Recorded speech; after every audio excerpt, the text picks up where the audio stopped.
Je vous souhaite une très bonne journée. Alors, vous voyez que le nom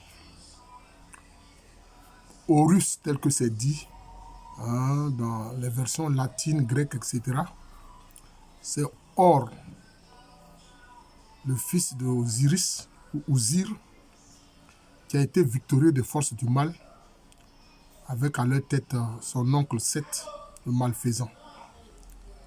Et Horus ou Or est devenu le principe de la royauté. Il est le principe de la royauté. Voilà. Mais aussi, il faut voir que ce nom-là, aussi, a pour sens la lumière. C'est pour ça que en hébreu on dit Aour, c'est-à-dire la lumière, devient Nour en arabe. Donc vous voyez toujours cette racine ou, les Russes, les peuples russes, et beaucoup d'autres peuples slaves, quand ils disent Oura, ça dit c'est Horus et Ra, ou Horus et Ra, Oura. Donc c'est ça, ou. Vous voyez.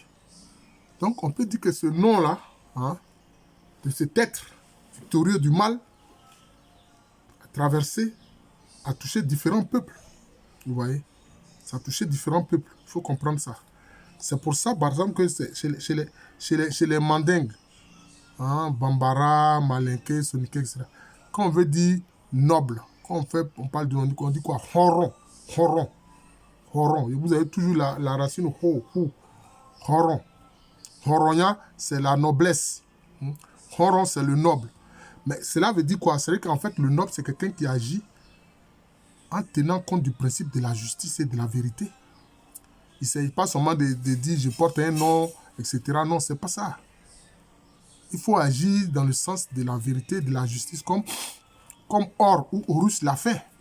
C'est de ça qu'il s'agit. Ça se voit à travers la langue mandingue, les langues mandingues. Horon. Voilà. Par exemple, chez les Akans, c'est Ohé. Ohene. Ohene. Ohene. Ça veut dire le roi. Vous voyez.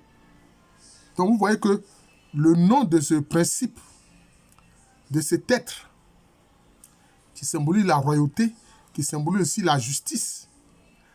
Voilà, parce qu'il a fait justice à son père, qui est d'ailleurs l'homme juste, qui juge les âmes des défunts dans la salle des deux maths, vérité, justice. Vous voyez. Donc c'est ça. Et donc, ce principe-là a glissé. Bon, quand les peuples, quand les Russes, les Slaves disent Oura, ça veut dire qu'on est victorieux. Ça fait référence à la victoire. Mais la victoire de qui? La victoire d'Horus vis-à-vis des forces du mal. C'est ça. Mais ils reprennent ça pour dire c'est symbole de victoire. C'est ce qui est clair. Vous voyez. Dans le cas des Hébreux, Oura, etc., c'est la lumière. La lumière. Noura, c'est la lumière. Maintenant, chez les Mandingues, Horon, c'est-à-dire quoi? La noblesse. La noblesse. Parce que le véritable noble, il agit sur le principe de la vérité, de la justice, avec dignité. Voilà.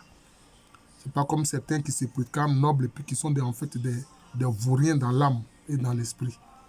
Puis maintenant, Ohene, ça c'est chez les Akans.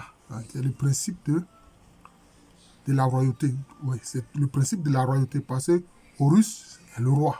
Vous voyez.